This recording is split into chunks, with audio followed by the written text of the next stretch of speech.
hope y'all following and paying attention, girl. Sit down and listen. I've told you before, I am not ready to get married. Hey guys, it's Sharika and welcome back to my channel. If you guys are new to the channel, don't forget to subscribe before you leave. I'd love to have you. So today we are doing some giant Dungeness crab legs, and I have my mayo and mustard dip here. For today's drink, this is just the orange banana pineapple juice. I just jazzed it up so it can look cute for y'all, child. So let's go ahead and say grace. Amen.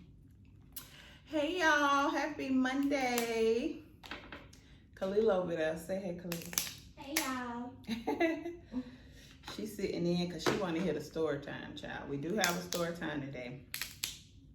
One of you guys sent me the story on Instagram.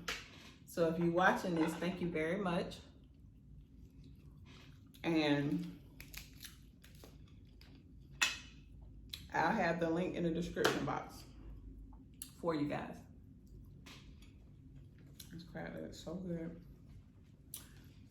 I've been craving them.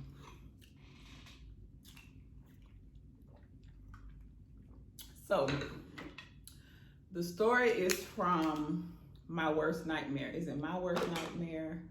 Or it might just be Worst Nightmare. So,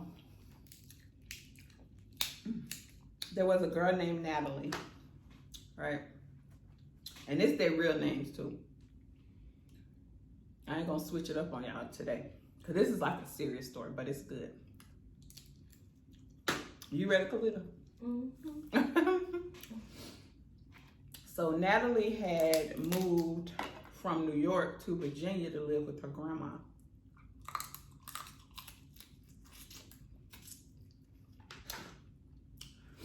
So Natalie liked to dance.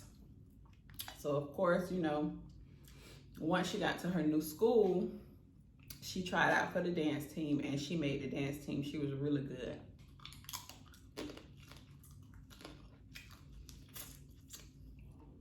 So one day, after dance practice, you know, this is months into it,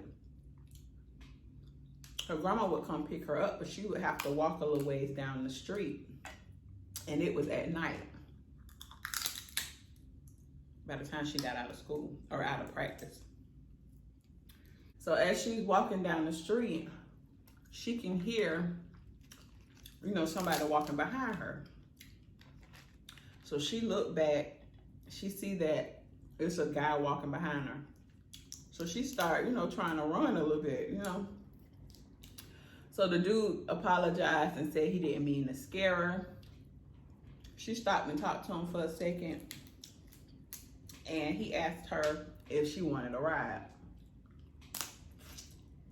So she was like, no, you know, my grandma coming to pick me up, but thanks for the offer. You know, he was a nice dude or whatever. So he was like, well, you dance, don't you? So she looking at him like, well, how you know all my business?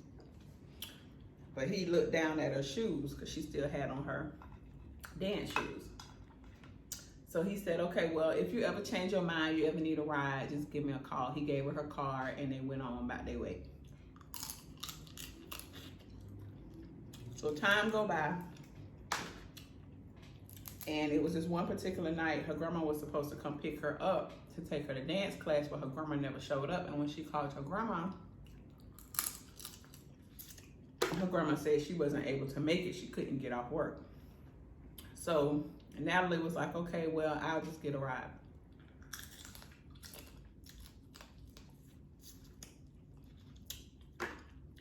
Y'all, it's raining, by the way, so hopefully the rain is not that distracting. Y'all know we got a storm going on. I don't know if it's reached us yet, but we're starting to get some rain.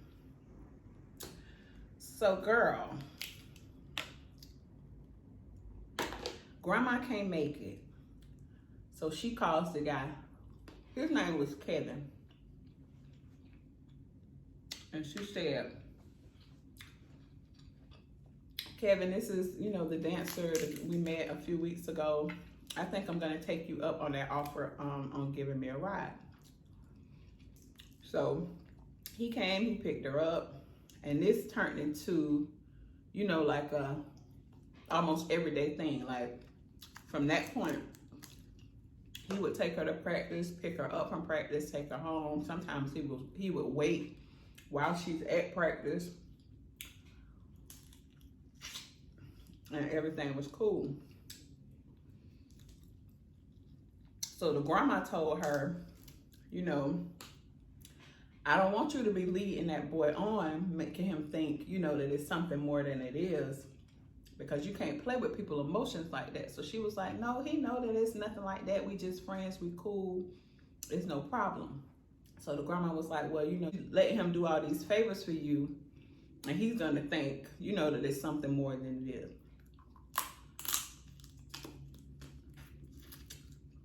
So she said, I'll go ahead and change my schedule around so that I can take you to practice when you need to go to practice. So Natalie was like, okay. So she had to tell, you know, Kevin she was cool on the ride. She didn't need rides no more, but she was still keeping contact with him and stuff like that, but he wasn't getting to see her and stuff. So by this time, everybody knows Natalie because she could dance real good or whatever. She was on the dance team. So, you know, now she's a popular girl around the school. One night, she was invited to a party. So she get to the party, they having a good time. And she tells her friend, you know, that her feet were hurting, so she was gonna go ahead and get ready to leave. So as she was walking out, this guy had came up to her. And he was like, oh, you're the dance girl, right? So she was like, yeah, my name's Natalie. So he introduced himself. And the guy was telling her that his brother also do dance. And she was like, yeah, I gotta get out of here because my feet hurt. So he gave her like some little pointers on some different oils that she could use for her feet.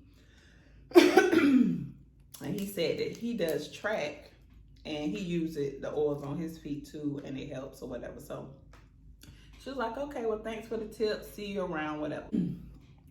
So his name was Marcus. She started bumping into Marcus all the time at school. And Marcus was really sweet. And she had a crush on Marcus. So after a while, you know, they started hanging out all the time.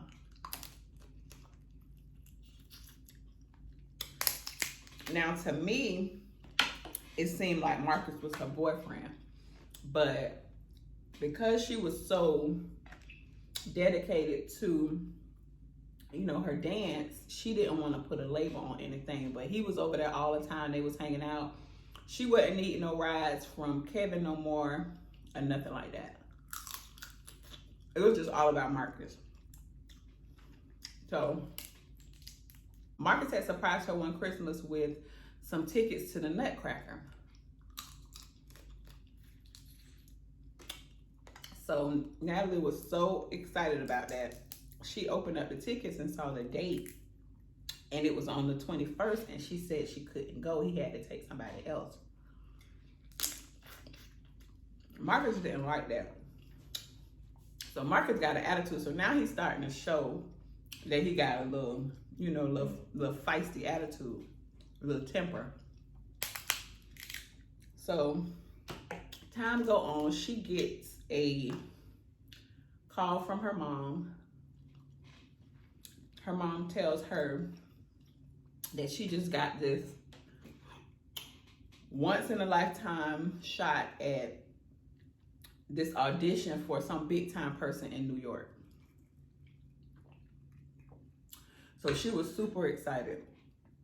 So she decided that she was gonna tell Marcus she needed to take a break because she wanted to just focus on dancing and getting herself right, getting her body right, making sure, you know, she got this routine down. And she didn't want no distractions. So Marcus, him and his little attitude, that kind of threw her all the way off. So she like, look, I don't know what you want me to say. We've been good friends. So he was like, oh, we was just friends. So she was like, yeah, we've been good friends, you know, but I have to focus on this and I don't have time to do anything else. I got to keep my grades up. I got to focus on my dance. So he was like, all right, whatever. So then he left out the picture, whatever. So she started doing overtime in practice. Like after her team leaves, she would still stay at the studio, dancing in the mirror all night. So this one particular night, she probably stayed like maybe like 2 hours after everybody else left. She get out the studio. It's a car parked out front. So she started walking down the street. The car pulls up in front of her. The guy opened the door. It's Kevin, the guy that used to give her a ride all the time. I hope y'all following and paying attention, girl. Sit down, stop going to the refrigerator. Sit down so you can hear. Now,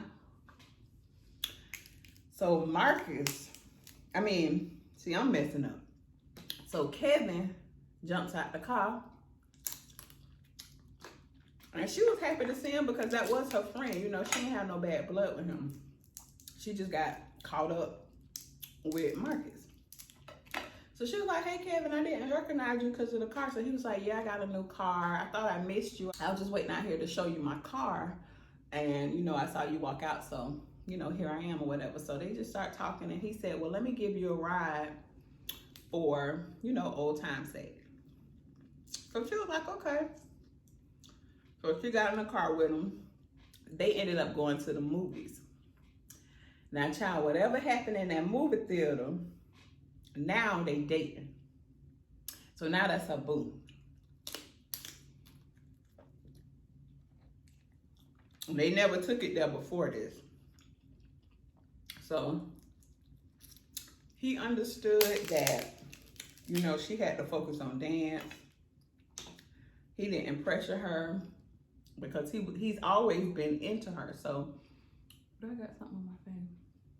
So he didn't pressure her about, you know, not being able to see her 24/7 and stuff like that. He didn't pressure her at all. And she really liked that because he was a little older than her. She just loved like how mature he was. So one day they walking down the street hand in hand. And all of this stuff happened over time. It wasn't like, okay, next week she with Marcus, the week after that she would know. It was like, you know, a big gap between. So one day they walking down the street, holding hands, and he sees this real pretty dress in the window. And he tells her, that dress will look so good on you. So she was like, yeah, that is a pretty dress, but it probably costs a fortune. So he was like, okay, well, I'll get it for you. So she was like, no, I don't want you spending your money on me. So he was like, well, why not? You know, you my girl, you deserve it. And he went in there and he bought the dress. So the next day, they had plans to go to dinner. And he wanted to make sure that she wore that dress. So she had the dress on and he called her. He was like, are you wearing the dress? She was like, yes. He said, okay, I'm going to be over there to pick you up in a few minutes.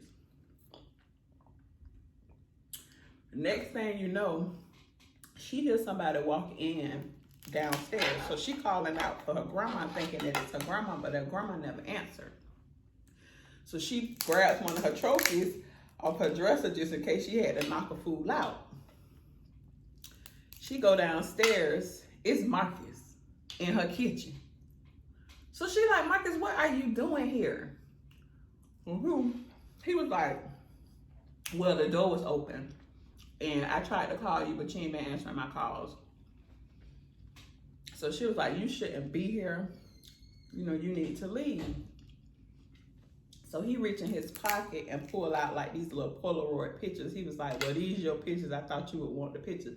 She was like, I don't want them pictures, boy. You could have kept those pictures. I don't want those pictures. So he was like, I love you.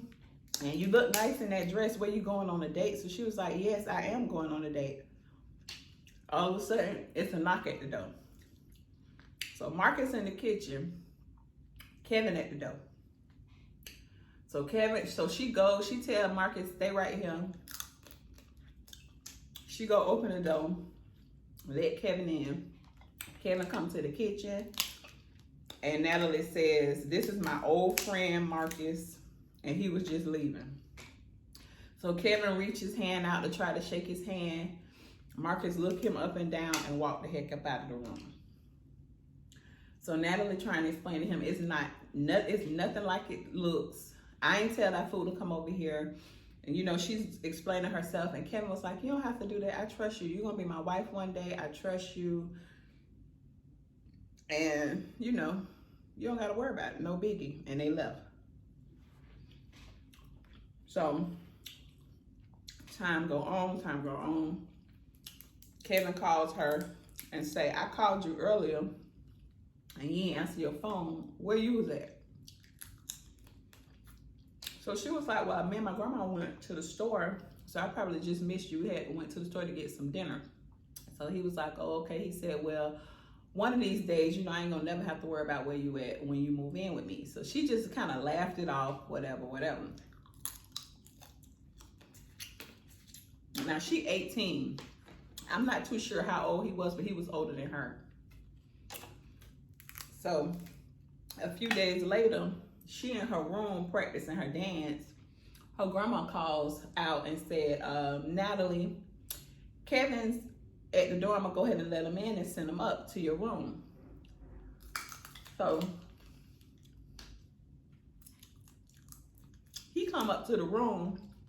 This fool got boxes in his hand. So she like, well, what's up with the boxes? So he was like, well, you're not packing your stuff up, so somebody got to do it.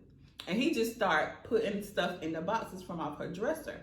So she like, Kevin, listen, I've told you before, I am not ready to get married. Maybe someday we could get married, but I'm only 18 years old. I haven't lived my life yet. And my parents will not approve of this marriage. Like, I'm not ready to do that. So she turned her back. He stabbed her in the back. Like, he just like, you know, stuck in the back. So she turned around, she like, ow. You know, and so once she turned around, he just went to work, just like started stabbing her. And she's screaming. So the grandma run upstairs. By this time, Natalie had fell, and he gets on top of her and starts stabbing her. The grandma calls the police. Once Kevin hears that she's on the phone with the police, he runs out. The police get there. So she's been stabbed 30 times. So she go to the hospital. They had her on heavy medication because every time somebody walk in, she start freaking out thinking that it's him. Mm-hmm. So she was, the doctor told her that she would never dance again.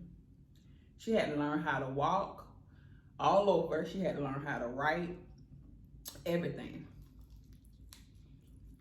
She in the hospital. She answers the phone. It's Kevin. So she just froze up. And he like, you know, that they tell you that I was in an institution. I signed myself into the institution. He was like, but once you get out of the hospital, we're going to get married and everything going to be okay. You going to be okay. We going to be okay. So you make sure to be ready when you get out of the hospital. So when she got out of the hospital, she ended up moving back to New York with her parents. He never got jail time. They gave him 4 years probation. So time went on, I'd say about 20 years. She ended up getting married, having kids. So once she had her husband, she decided to move back to Virginia. She said her husband was a bodybuilder and he was bigger than Kevin, so she just felt, you know, protected. They ended up getting a divorce, but she still stayed in Virginia. So one day she at the store and she said the hairs on the back of her neck just stood up. She looked back, it's Kevin. So she take off running down the street. So now she's just terrified all over again. So months go by. The police show up at her door and tells her that they heard about the case, that he has struck again. He attacked one of his ex-girlfriends, and they want to try to put him away for good. So can she testify? So she agreed to testify. She said when she went in there, he never looked up. He never looked her in her face. And they ended up putting him away for 35 years.